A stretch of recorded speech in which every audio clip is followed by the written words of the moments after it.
Hai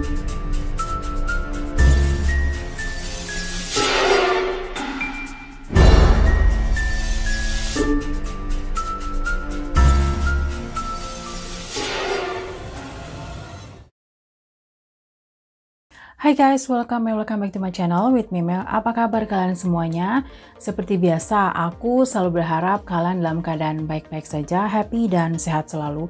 Untuk kamu yang masih setia di channel aku ini, terima kasih. Dan kalau kamu yang belum subscribe channel ini, jangan lupa setelah nonton video ini ditekan tombol subscribe-nya dan dinyalakan juga tanda lonceng notifikasinya supaya kamu tahu pada saat aku upload video terbaru. Dan jangan lupa di-like juga video-video aku. Terima kasih. Sebelumnya, sorry ya guys kalau aku akhir-akhir ini uploadnya agak-agak telat. Karena memang aktivitas di tempat kerja dan di tempat aku study juga memang sangat-sangat sibuk dan sangat makan banyak waktu. Tapi aku akan usahakan untuk upload dan update di channel aku ini. Terima kasih.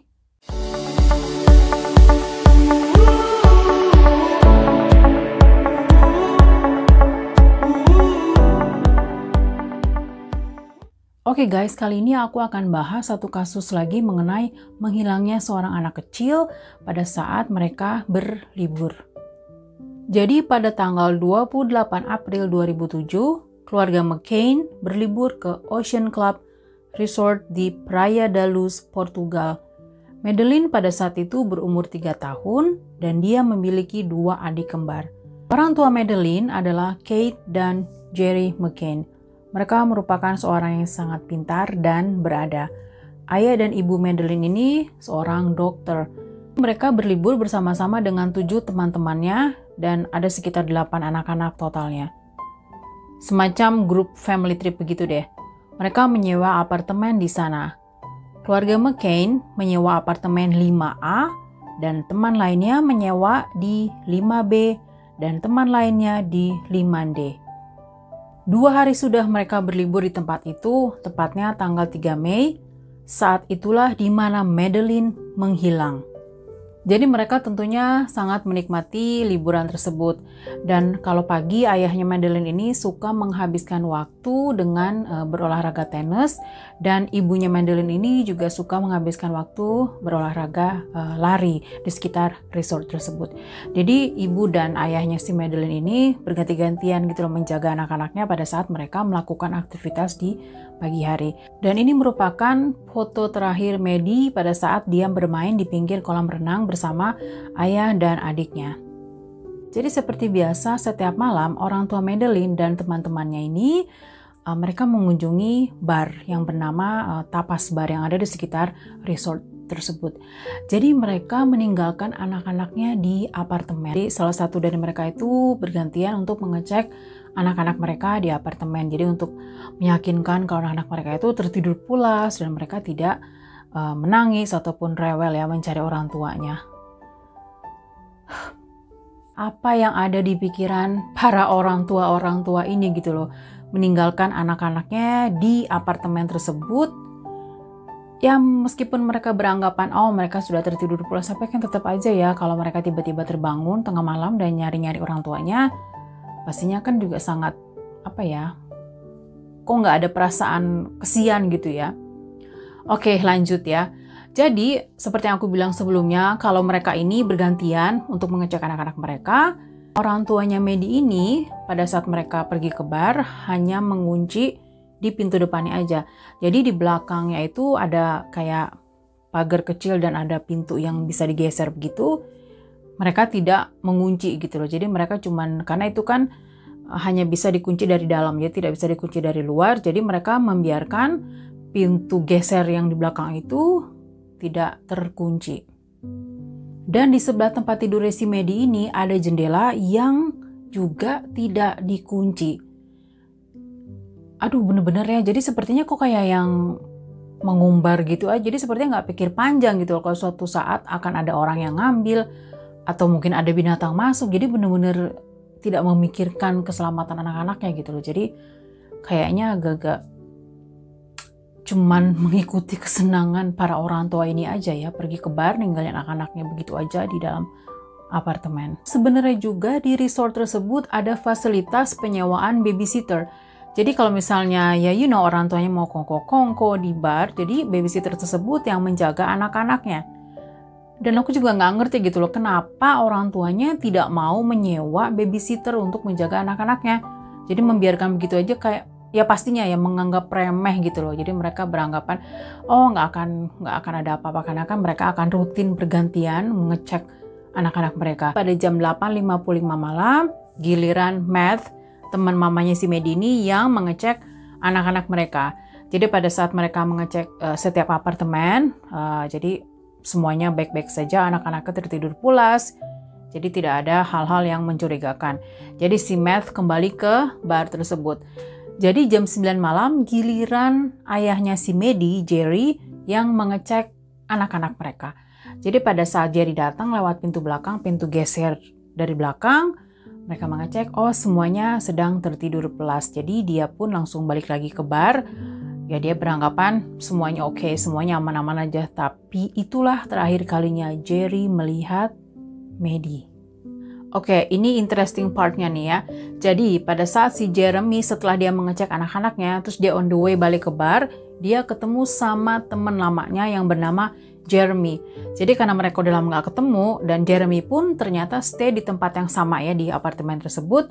Karena mereka, karena mereka udah lama gak ketemu, mereka akhirnya chit-chat, ngobrol. Jadi pada saat Jerry dan Jeremy asik ngobrol begitu, jadi Jerry nggak ngeh kalau Jane, teman satu rombongan dengan si Jerry ini, melewati mereka. Karena si Jane juga mau mengecek anak-anak mereka. Pada saat si Jane menuju kamarnya untuk mengecek anak-anaknya, dia melihat ada seorang pria terburu-buru sedang menggendong anak kecil yang memakai baju piyama berwarna pink. Ya pada saat itu yang ada di pikiran si Jane, oh mungkin itu anaknya sudah kecapean, lelah, mungkin habis main di pantai, jadinya ketiduran dan digendong sama ayahnya untuk menuju ke kamarnya. Jadi si Jane langsung, oh mungkin nggak apa-apa, jadi tidak ada curiga sedikit pun gitu loh. Setelah si Jane mengecek anak-anaknya dan dia lihat anak-anaknya juga dalam keadaan baik-baik saja, Jane pun kembali ke bar. Dan pada pukul 9.30, teman lainnya bernama Oldfield gantian gitu loh untuk mengecek anak-anak mereka. Dan pada saat dia mengecek, semuanya juga dalam keadaan baik-baik saja dan dia pun akhirnya kembali lagi ke bar. Pada jam 10 malam, giliran Kate, mamanya si Maddie ini, mengecek anak-anaknya mereka. Dan pada saat dia buka pintu, dia kaget gitu loh. Kok horden di sebelah tempat tidur si Maddie ini kok goyang-goyang begitu? Berarti kan jendelanya dalam keadaan terbuka ya. Dan dia juga kaget kalau di tempat tidur si Maddie itu udah nggak ada si Maddie-nya gitu loh. Akhirnya dia langsung ngecek kamar mandi, dia juga ngecek klosetnya juga tidak ada. Dan pastinya mamanya si Maddie ini shock dan dia langsung kembali ke bar untuk ngasih tahu ke suaminya kalau si Maddie itu sudah tidak ada di kamar. Dan pada saat Kate sampai ke bar, dia langsung heboh panik dan dia tuh langsung bilang ke teman-temannya kalau Maddie tidak ada di kamar. Dan si Jane langsung, oh my god, aku tadi tuh lihat ada seorang cowok lagi gendong anak kecil pakai baju piyama warna pink. Aduh, jangan-jangan itu tadi si Maddie ya sama penculiknya. Polisi pun akhirnya datang sekitar pukul 10.30 gitu. Dan ada juga yang beranggapan kalau si Maddie itu sebenarnya sudah dibunuh terlebih dahulu sebelum diculik. Dan pastinya banyak yang menyalahkan orang tuanya si Maddie. Kenapa pada malam itu mereka tidak menyewa babysitter untuk menjaga anak-anaknya. Apalagi kan mereka ini kan berasal dari keluarga yang mampu gitu loh. Jadi karena demi untuk kongko-kongko sama temen-temen, hangout gitu, jadi mereka nggak memikirkan keselamatan anak-anaknya. Ada isu yang berkembang pada malam hari itu sebelum orang tuanya pergi ke bar untuk kongko-kongko sama temen-temennya. Jadi orang tua Maddie itu memberikan semacam kayak obat tidur gitu untuk anak-anaknya. Dan sialnya mereka memberikan dosis yang berlebihan kepada Maddie. Akhirnya Maddie meninggal dan karena mereka panik, akhirnya mereka menghubungi seseorang untuk kayak pura-pura nyulik gitu loh. Dan sekali lagi loh, isu itu tidak terbukti, itu hanya berita-berita yang, berita-berita negatif yang berkembang. Ada saksi yang bilang kalau 2 hari sebelum menghilangnya si Maddie, ada 2 pria datang ke apartemen tersebut. Dan tujuan kedatangan 2 pria tersebut untuk meminta donasi sumbangan ke panti asuhan. Dan 2 pria tersebut meninggalkan apartemen sekitar jam 4 sore. Setelah 13 tahun kasus ini belum terungkap, tepatnya tanggal 3 Juni 2020, kepolisian Jerman dan Inggris menetapkan seorang pria tersangka kasus penculikan Madeleine. Adapun pria tersebut bernama Christian Bruckner, berumur 43 tahun. Chris berwarga negara Jerman dan sudah lama tinggal di Portugal. Dan dia juga pernah terlibat banyak beragam kasus seperti narkoba, pencurian, pemerkosaan wanita berusia 72 tahun, dan seks predator. Dan pada umur 17 tahun, si Chris ini pernah memperkosa seorang anak kecil. Dan dia pun dipenjara, dan setelah dia keluar dari penjara, dia pun datang ke Portugal. Christian ini ternyata tinggal dekat dengan apartemen yang disewa keluarga McCain. Christian tinggal di Portugal dari tahun 1995 sampai tahun 2007. Jadi Madeleine itu sudah dijadikan target sama si Chris. Chris sering mencari-cari target di sekitar resort tersebut. Jadi Chris ini mengincar turis-turis yang sedang berlibur di resort tersebut. Ternyata tahun 2005 Chris itu pernah memperkosa seorang turis dari Amerika yang sedang berlibur di resort tersebut.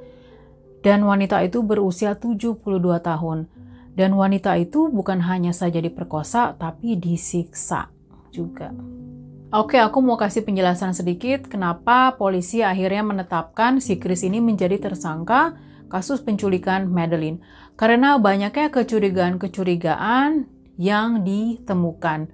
Kecurigaan yang ditemukan setelah polisi melakukan investigasi, antaranya pada saat polisi mengecek teleponnya si Chris, jadi Chris itu melakukan panggilan selama 30 menit dan terlacak gitu loh kalau lokasinya itu ada di sekitar kolam renang, di mana pada saat itu si Madeleine sama keluarganya lagi ada di situ. Jadi seperti yang kalian lihat fotonya kalau si Madeleine itu lagi main air gitu di di sekitar kolam renang, dan pada saat itu juga Chris tuh ada di situ. Kayaknya Chris tuh memang sedang memata-matai si Madeleine ini. Dengan yang kedua, jadi pada saat Chris sama teman-temannya itu lagi pergi ke bar dan Chris dalam keadaan mabuk, dan kebetulan di bar tersebut lagi ada tayangan mengenai kehilangan si Madeleine ini. Dan akhirnya si Chris tuh ya namanya juga orang mabok ya, jadi ngomongnya pastinya ngaco gitu ya. Dan si Chris langsung bilang gitu ke teman-temannya, "Hey, ini gue ada rekaman video pada saat gue nyiksa dan perkosa turis Amerika." Dan temennya tuh langsung kayak yang amazed gitu, kayak yang wah gila ini orangnya gitu loh. Dan selain itu juga si Chris tuh juga bilang gitu loh, "Alah udah deh gak usah dibahas deh mengenai berita kehilangan si Madeleine, soalnya kan dia juga udah mati kok. Dan untuk menghilangi jejak, menghilangnya si Madeleine, ya mayatnya dikasih aja ke babi gitu, dikasih makan ke babi gitu loh." Jadi teman-temannya langsung, wah ini jangan-jangan si Chris ini tersangka. Dan teman-temannya pun langsung melapor ke pihak kepolisian. Dan polisi tentunya langsung fokus ke si Chris nih ya, dan langsung mencari informasi-informasi melalui tetangganya. Dan tetangga-tetangga juga bilang kalau si Chris ini memang aneh ya. Dan Chris itu sering menggali-gali tanah di belakang rumahnya dan sering memindahkan sesuatu ke dalam tanah. Jadi seperti kayak yang mungkin itu para korban yang sudah dibunuh sama si Chris langsung dikubur di belakang rumahnya. Itu tentunya sangat-sangat mencurigakan. Chris juga diduga menjadi pelaku penculikan anak-anak lainnya. Dan korban-korbannya itu rata-rata sama, anak kecil berambut panjang dan pirang. Ada juga laporan mengenai hilangnya gadis yang bernama Carol Titze. Dia hilang pada saat sedang berlibur di tepi pantai, dan ada yang bilang kalau dia itu berkenalan dengan seorang pria yang berasal dari Jerman. Dan sepertinya pria itu mengarah ke sosok Chris. Setelah 6 hari menghilangnya si Carol ini, akhirnya tubuhnya ditemukan sudah dimutilasi dan dikubur di sekitar pantai. Setelah itu ada juga anak kecil yang berusia 6 tahun yang bernama Rain Hassie yang hilang di tepi pantai. Ada juga anak laki-laki yang berusia 13 tahun yang bernama Tristan Brubach. Tristan meninggal setelah diculik di Jerman dan kondisi Tristan ini sangat mengenaskan. Ditemukan pukulan dan cekikan di leher serta ada tebasan di lehernya. Dan bagian bawah tubuhnya udah nggak ada lagi. Seperti yang aku bilang di awal, kalau Chris itu pernah memperkosa seorang turis Amerika yang sedang berlibur, dan bukan hanya saja memperkosa tapi menyiksa juga. Dan setelah itu Chris masuk penjara, dan tahun 2007 Chris bebas dan ada kasus menghilangnya si Madeleine.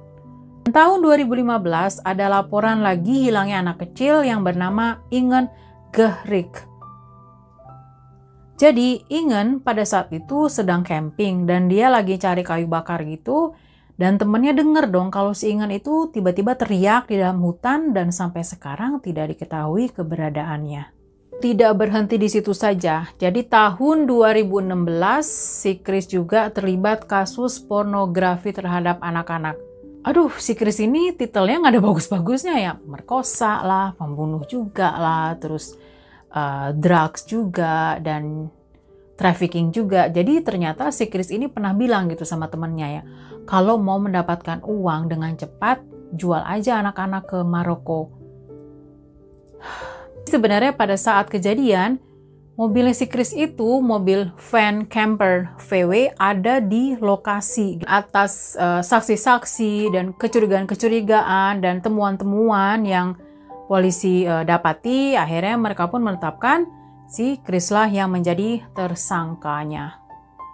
Oke guys, itulah akhir dari kisah menghilangnya seorang anak yang bernama Madeleine. Kalau aku bilang ini kasus agak ribet ya. Dan semoga suatu saat nanti si Chris ini akan ngaku dan akan bilang gitu di mana dia menyimpan mayatnya si Madeleine. Jadi orang tuanya kan bisa membawa si Madeleine ke negaranya. Oke, kalau kamu suka sama video ini, jangan lupa kamu like video aku ini. Dan untuk kamu yang belum subscribe channel aku, jangan lupa setelah nonton video ini, ditekan tombol subscribe-nya. Dan juga dinyalakan tanda lonceng notifikasinya supaya kamu tahu pada saat aku upload video terbaru.